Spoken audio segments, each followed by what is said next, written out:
የ12ኛ ክፍል ተማሪዎቻቸውን ማሳለፍ ያልቻሉ የርቀት ትምህርት ተቋማት ፍቃዳቸው ሊሰረዝ መሆኑ ተገልጿል። መጠለያ ጣቢያዎች ውስጥ የሚኖሩ ህጻናትና ወጣቶች ለከፍተኛ ጾታዊ፣ አካላዊና ስነ ልቦናዊ ጥቃት ሰለባ እየሆኑ ነው ተብሏል። ከውጪ ኢራንን በቦምብ ደብድቦ ዲሞክራሲያዊት ማድረግ አይቻልም ተባለ። ዩክሬን በዛፓሪጂያ በፈጸመችው የድሮን ጥቃት በመቶ ሺዎች የሚቆጠሩ ነዋሪዎች የኤሌክትሪክ አገልግሎት እንደተቋረጠባቸው ተነግሯል። የእነዚህና ሌሎች በርካታ ዘገባዎች ዝርዝር የምናደርሳችሁ ይሆናል። ጤና ይስጥልኝ የገበያ ሚዲያ ተከታታዮቻችን፣ የጥር 10 ቀን 2018 ዓ.ም ዕለታዊውን የምዕራፍ 2 የምሽት የዜና ዘገባዎቻችንን ይዘንላችሁ ቀርበናል። የተመረጡ ምጣኔ ሀብታዊ፣ ማህበራዊና ሌሎች አዳዲስ መረጃዎችን በዜና ዘገባችን ላይ ያካተናል። አብራችሁ እንድትቆዩ እንጋብዛለን።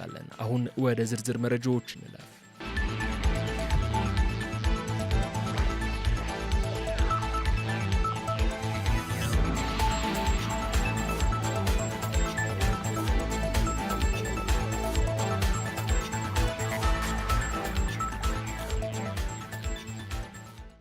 የ12ኛ ክፍል ተማሪዎቻቸውን 25 በመቶ ማሳለፍ ያልቻሉ የርቀት ትምህርት ተቋማት ፍቃዳቸው ሊሰረዝ መሆኑ ተገለጸ። የትምህርት ሚኒስቴር የርቀት ትምህርት ጥራትን ለማስጠበቅና በዘርፉ ላይ የሚታዩ ክፍተቶችን ለመቅረፍ የሚያስችል አዲስ የርቀት ትምህርት ፕሮግራም ማስፈጸሚያ ረቂቅ መመሪያ ይፋ አድርጓል። ይህ መመሪያ በተለይም በተማሪዎች ውጤታማነት ላይ ተጠያቂነትን የሚያሰፍኑ ጥብቅ ደንቦችን አካቶ የቀረበ ሲሆን የትምህርት ጥራትን ለማረጋገጥ ወሳኝ እርምጃ መሆኑ ተመላክቷል። በመመሪያው መሰረት ማንኛውንም የርቀት ትምህርት ማዕከል የ12ኛ ክፍል ብሔራዊ ፈተና ከሚያስፈትናቸው ተማሪዎች ውስጥ ቢያንስ 25 በመቶ የሚሆኑትን ማሳለፍ ይኖሩበታል የተባለ ሲሆን ይህን ዝቅተኛ መስፈርት ማሟላት ያልቻለ ተቋም የስራ ፍቃዱ እንዲመልስ እንደሚገደድ ተገልጿል። በተመሳሳይ የ8ኛ ክፍል ብሔራዊ ፈተና ከሚያስፈትኑ ተማሪዎች መካከል 50 በመቶና ከዚያ በላይ የሚሆኑትን ለተከታታይ 2 ዓመታት ማሳለፍ ያልቻለ ተቋም ፍቃዱ እንዲሰረዝ ይደረጋል የተባለ ሲሆን በእነዚህ ምክንያቶች ፍቃዱ የተሰረዘ የርቀት ትምህርት ተቋም በድጋሚ ፍቃድ አውጥቶ ወደ ስራ መመለስ እንደማይችል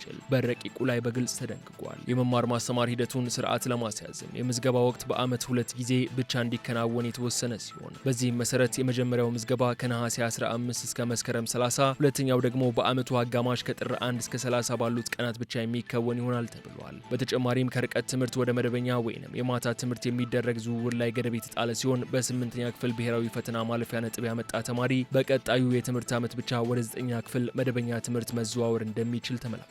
የኢትዮጵያ የግል ትምህርት ቤቶች ማህበር አስተባባሪ አቶ አጽብሃ ወአብርሃ ረቂቅ መመሪያውን አስመልክቶ በሰጡት አስተያየት አሰራሩ የትምህርት ጥራትን ለማስጠበቅ ጠቃሚ መሆኑን ገልጸው ተቋማት ፍቃዳቸውን ላለማጣት ሲሉ ብቁ መምህራንን ለመቅጠርና ትምህርቱን በጥንቃቄ ለመስጠት እንደሚገደዱ አክለዋል። ሆኖም ማህበሩ ወደ መደበኛ ትምህርት የሚያደርገው ዝውውር ላይ የተቀመጠው ገደብ ለተማሪዎች ጥያቄ ሊፈጥር ስለሚችል በድጋሚ ቢታይ የሚል ሀሳብ አቅርበዋል። ሚኒስቴሩ ይህንን መመሪያ ማዘጋጀት ያስፈለገበት ዋነኛ ምክንያት በርቀት ትምህርት አተገባበርና በተማሪዎች ውጤት ላይ የሚታዩ ክፍተቶች ከጊዜ ወደ ጊዜ የጨመሩ በመምጣታቸው እንደሆነ ገልጿል ሲልም ሪፖርተር ጋዜጣ ዘግቧል።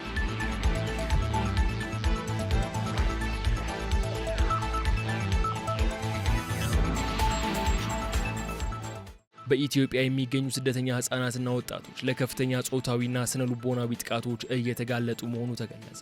በኢትዮጵያ በሚገኙ የስደተኛ መጠለያ ጣቢያዎች ውስጥ የሚኖሩ ህጻናትና ወጣቶች ለከፍተኛ ጾታዊ፣ አካላዊና ስነ ልቦናዊ ጥቃቶች ሰለባ የሆኑ መሆናቸውን አንድ አዲስ ጥናት ይፋ አድርጓል። የስደተኞችና ተመላሾች አገልግሎት ከባኦባብ የምርምርና ፕሮግራም ጋር በመተባበር ያከናወነው ይህ ጥናት እድሜያቸው ከ18 እስከ 24 ከሆኑ ወጣቶች መካከል 32 በመቶ ሴቶችና 26 በመቶ ወንዶች እድሜያቸው 18 ዓመት ሳይሞላ ጥቃት ተፈጽሞባቸዋል ብሏል። የጥናቱ ግኝት ይበልጥ አሳሳቢ የሚያደርገው ደግሞ ከተፈጸሙት ጥቃቶች ውስጥ 70 በመቶ ያህሉ የተከናወኑት በባል በፍቅረኛ ወይንም በቅርብ ዘመድ መሆኑ ነው። ከዚህ በተጨማሪም ጥቃቱ ከደረሰባቸው ወጣቶች መካከል 39.1 በመቶ በገዛ ቤታቸው ውስጥ፣ 21.8 በመቶ ደግሞ በጥቃት አድራሹ ቤት ውስጥ ጉዳቱ እንደደረሰባቸው ተመላክቷል። ይህ በስደተኛ ወጣቶች ላይ እየደረሰ ያለው ጥቃት በትምህርት ተሳትፏቸው ላይ ከፍተኛ ተጽዕኖ እያሳደረ ነው የተባለ ሲሆን ጥቃት ከደረሰባቸው ሴቶች መካከልም 43 በመቶ የሚሆኑት ትምህርታቸውን ለማቋረጥ ወይንም ከትምህርት ለመቅረት መገደዳቸው ጥናቱ አረጋግጧል።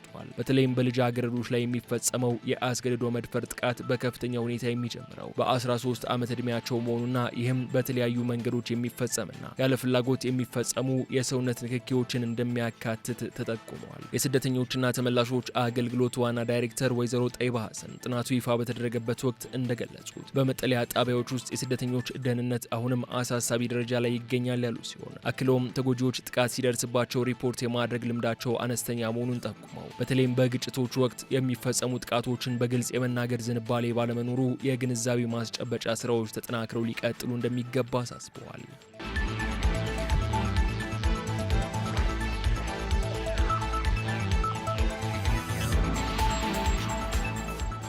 የተከበራችሁ ተከታታዮቻችን በማስከተል በስፋት ለመመልከት ወደ መረጥነው ጉዳይ እንሸጋገራለን። ኢትዮጵያ በስነ ምግብ ቱሪዝም ሀብት ያላትን ሀብት በማላቅ በማስተዋወቅ እንዲሁም የገበያ ትስስር በመፍጠር እንደ አንድ የቱሪዝም ሀብትና ምርት መጠቀም እንደሚቻል የአዲስ አበባ ቱሪዝም ኮሚሽን ኮሚሽነር ሁንዴ ከበደ ለገበያ ሚዲያ ተናግረዋል። ይህ የተባለው የአዲስ አበባ ቱሪዝም ኮሚሽን ከጎልደን ሆስፒታሊቲ ግሩፕ ጋር በመተባበር የሀገራችንን የባህል ምግቦች ለማስተዋወቅ በተዘጋጀ የስነ ምግብ ወይንም የጋስትሮኖሚ ፌስቲቫል ላይ ነው። መላኩ ደምሰው ተጨማሪ አለው። ሆቴሎች፣ ሬስቶራንቶችና የምግብ አቅራቢ ድርጅቶችን የሚያገናኝ በአይነቱ ልዩ የሆነ የጋስትሮኖሚ ፌስቲቫል እየተካሄደ ነው።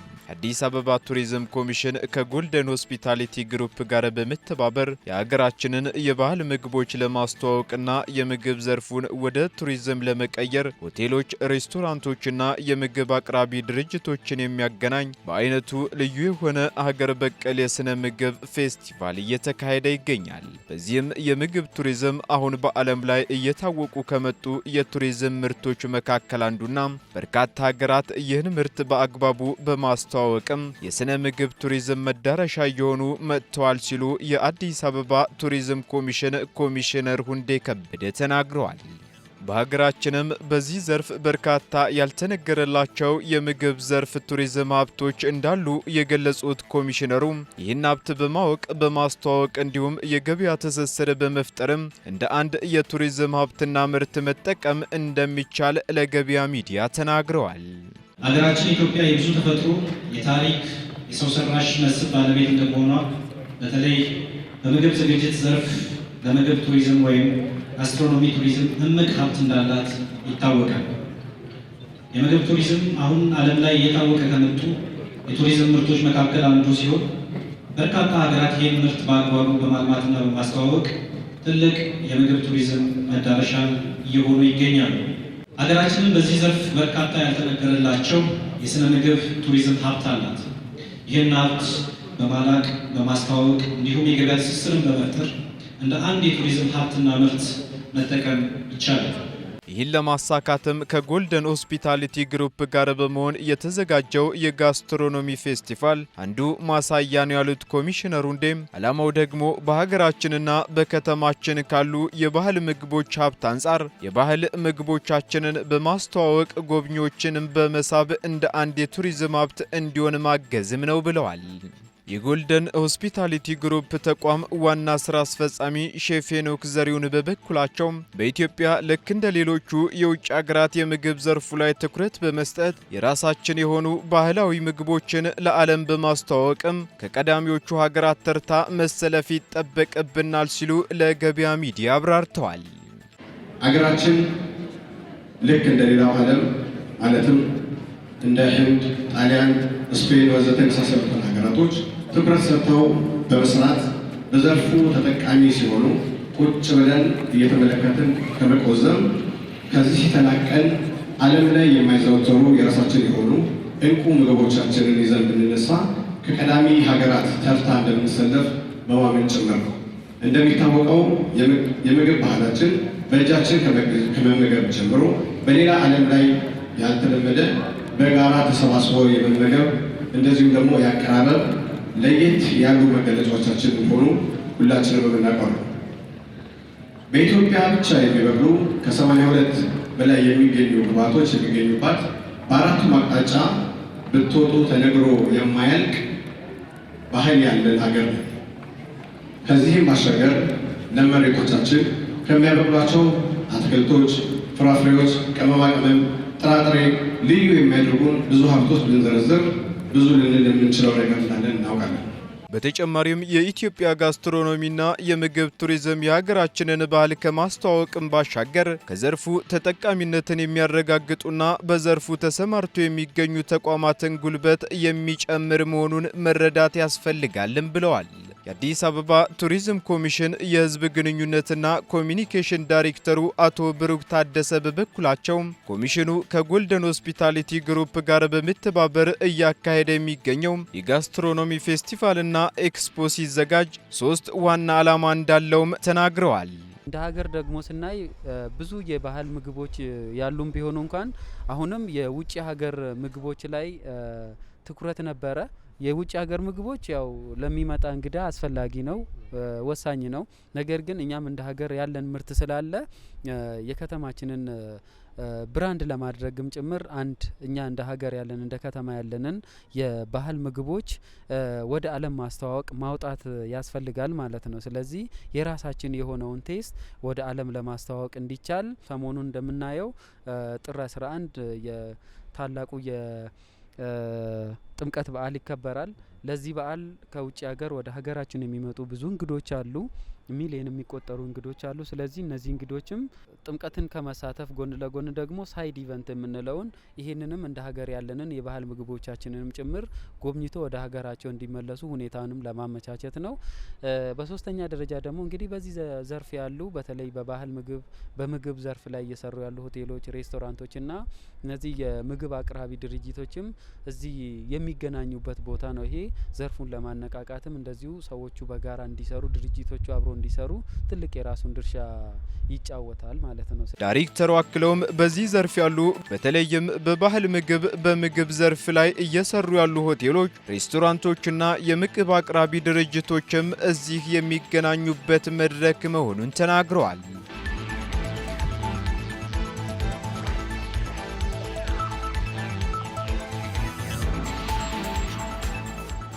ቀጥለናል። የተከበራችሁ ተከታታዮቻችን አሁን ደግሞ ከባህር ማዶ የመረጃ ምንጮቻችን ወደ ያገኘናቸው ጉዳዮች እናመራለን። ኢራንን በቦምብ ደብድቦ ዲሞክራሲያዊት ማድረግ አይቻልም ተባለ። በኢራን የተቀሰቀሰውን መጠነ ሰፊ ህዝባዊ ተቃውሞና ተከትሎ የመጣውን ደም አፋሳሽ ጭቆና ተገን በማድረግ የአሜሪካው ፕሬዝዳንት ዶናልድ ትራምፕ ወታደራዊ እርምጃ ለመውሰድ ሲይዙቱ መቆየታቸው ይታወቃል። ይህንን ተከትሎም ዓለም አቀፍ ጉዳዮችን በመተንተን ስምና ዝናን ያተረፉ ሰዎች ኢራንን በቦምብ ደብድቦ ዲሞክራሲያዊት ማድረግ እንደማይቻል ገልጸዋል። ታዋቂው የውጭ ጉዳይ ተንታኝ ሲሞን ቲስዳል ብሉምበርግ ላይ ባሰፈረው ሰፊ ሀተታ ኢራንን በቦምብ ደብድቦ ዲሞክራሲያዊት ማድረግ አይቻልም ያለ ሲሆን የትራምፕን አካሄድ የስትራቴጂክ እይታ የጎደለው ለጊዜያዊ የፖለቲካ ትርፍ የታለመ ሲል ወቅሶታል። ቲስዳል አሜሪካውያን ቀደም ሲል በአፍጋኒስታን አይኤስን ለመምታት የተጠቀሙበት ግዙፍ ቦምብ በጦርነት ላይ ያመጣው ዘላቂ ለውጥ አልነበረም ያለ ሲሆን አሁንም በኢራን ላይ የሚሰነዘር ጥቃት የኢራንን አምባገነን መንግስት ከመጣል ይልቅ ህዝቡን ለበለጠ ስቃይ የሚዳርግና ቀጠናዊ ትርምስን የሚያባብስ መሆኑን ገልጸዋል። እንደ ቬንዙዌላው መሪ ኒኮላስ ማዱሮ የኢራን መሪዎችን የማሰር ወይም የማጥፋት ሙከራ ቢደረግ እንኳ ስርዓቱ ጥልቅ ተተኪዎች ስላሉት ለውጥ ለማምጣት ዋስትና እንደማይሆን አመላክቷል። በአሁኑ ወቅት በኢራን ያለው ሁኔታ እጅግ አሳሳቢ ደረጃ ላይ የሚገኝ ሲሆን የተቃውሞ ማዕበል የኢኮኖሚ ቀውስን ተከትሎ የጀመረ ቢሆንም አሁን ግን ስርዓቱን ወደ መለወጥ ጥያቄ ተሸጋግሯል። መንግስት የኢንተርኔት አገልግሎትን ሙሉ በሙሉ በማቋረጥ መረጃዎችን ለማፈን ቢሞክርም ከመቃብር ስፍራዎችና ከሆስፒታሎች የሚወጡ መረጃዎች ግን ጭፍጨፋው እጅግ ዘግናኝ መሆኑን የሚያረጋግጡ ናቸው። ፕሬዚዳንት ትራምፕ እርዳታ እየመጣ ነው በሚል ለተቃዋሚዎች ቃል ቢገቡም ባለፉት ጥቂት ቀናት ግን ከወታደራዊ እርምጃ ሀሳባቸው ሲያፈገፍጉ ተስተውለዋል። ትራምፕ ይህን ያደረጉት ኢራን የሞት ፍርዶችን ሰረዛለች በሚል ቢሆንም ተንታኞች ግን የባህረ ሰላጤው ሀገራትና እስራኤል ሊመጣ የሚችለውን የአጸፋ ጥቃት በመፍራት ትራምፕን እንዳግባቧቸው ይገልጻሉ።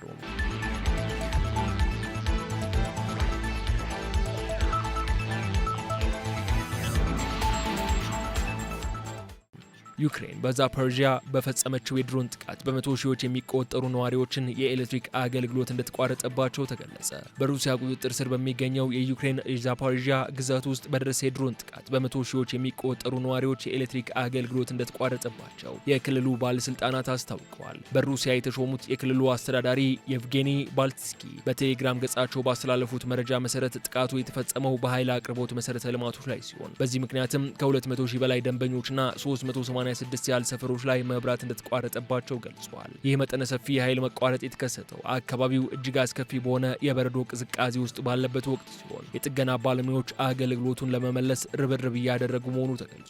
በተመሳሳይ ሁኔታ በከርሰን ግዛትም መሰል ጥቃቶች መድረሳቸው የተዘገበ ሲሆን በዚህም 14 ከተሞችና 450 መንደሮች ለተወሰነ ጊዜ የኤሌክትሪክ አቅርቦት አጥተው እንደነበር ታውቋል። በሌላ በኩል የዩክሬን ፕሬዝዳንት ቮሎዲሚር ዜሌንስኪ ሩሲያ በዩክሬን ለተለያዩ ከተሞች ላይ ከ200 በላይ ድሮኖችና ሚሳኤሎች በመተኮስ በኃይል መሰረተ ልማቶች ላይ ጥቃት መፈጸሟን ገልጸዋል። በሁለቱም ወገኖች የሚፈጸሙት እነዚህ መሰረተ ልማቶች ላይ ያነጣጠሩ ጥቃቶች ጦርነቱ 4 ዓመታት ሊሞላው ጥቂት ቀናት ሲቀሩትና ብርቱ የክረምት ወቅት በገባበት ወቅት በመባባሳቸው በሲቪል ነዋሪዎች ላይ ከፍተኛ ስጋት ደቅነዋልም ተብሏል።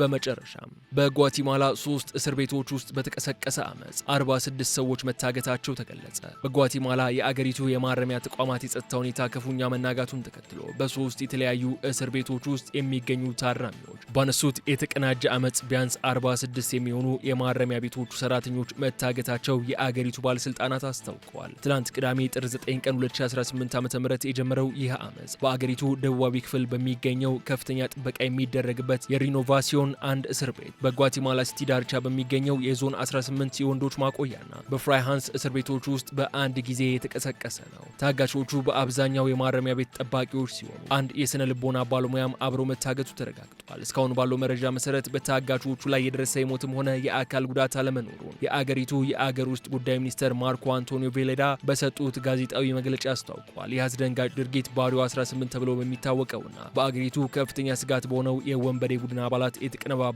መሆኑ ተነግሯል። ለአመጹ መነሻ የሆነው ደግሞ መንግስት በቅርቡ በእስር ላይ ለሚገኙ የቡድኑ መሪዎች ይሰጥ የነበረውን ልዩ መብት መከልከሉና መሪዎቹን ለብቻቸው ነጥሎ ለማሰር የወሰደው እርምጃ ነው። በዚህም ታራሚዎቹ መሪዎቻቸው የተሻለ መስተንግዶ ወደሚያገኙበት ሌላ ተቋም እንዲዛወሩና ቀደም ሲል ተከልክለው የነበሩት ልዩ ጥቅማ ጥቅሞች እንዲመለሱላቸው በኃይል እየጠየቁ ይገኛል። የጓቲማላ መንግስት ግን ለታራሚዎቹ ጥያቄ እጅ እንደማይሰጥ የገለጸ ሲሆን የሀገር ውስጥ ጉዳይ ሚኒስትሩ ማርኮ አንቶኒዮ ቬሌዳ ባስተላለፉት መልእክትም መንግስታቸው ከሽብር ቡድኖች ጋር ምንም አይነት ድርድር እንደማያደርግና በዛቻና በማስፈራራት ልዩ መብቶችን እንደማይመልስ በግልጽ ተናግረዋል። ሚኒስትሩ አክለውም ታጋቾቹን ለማስለቀቅ ንግግር ለማድረግ ዝግጁ ቢሆንም የወንጀለኛ ቡድኖችን ቅድመ ሁኔታ ግን እንደማይቀበሉ አረጋግጠዋል። በአሁኑ ወቅት የአገሪቱ ብሔራዊ ፖሊስና የመከላከያ ሰራዊት አባላት አመጹ በተቀሰቀሰባቸው እስር ቤቶች ዙሪያ ጥብቅ ጥበቃ እያደረጉ ይገኛሉም የተባለ ሲሆን የአገሪቱ ፕሬዚዳንት በርናርዶ አሪቫኖም ከእስር ቤት ውስጥ የሚመራውን የወንጀል ድርጊት ለመግታትና የማረሚያ ቤቶችን ቁጥጥር ለማጠናከር የጀመሩት ጥረት ከፍተኛ ተቃውሞ እየገጠመው ቢሆንም የጸጥታ ኃይሉ ሁኔታውን በቁጥጥር ስር ለማዋል ከፍተኛ ጥረት እያደረገ መሆኑን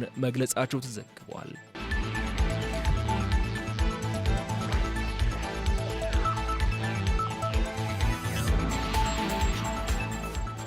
የተከበራችሁ የገበያ ሚዲያ ተከታታዮቻችን ለጥር 10 ቀን 2018 ዓ.ም ምሽት ምዕራፍ 2 የተዘጋጁ የዜና ዘገባዎቻችን እነዚህ እስካሁን ስትከታተሏቸው የቆያችሁትን ይመስሉ ነበር። በቀጣይ በሌሎች ጉዳዮች መልሰን እስክንገናኝ ድረስ መልካሙን ሁሉ ለእናንተ ተመኘን።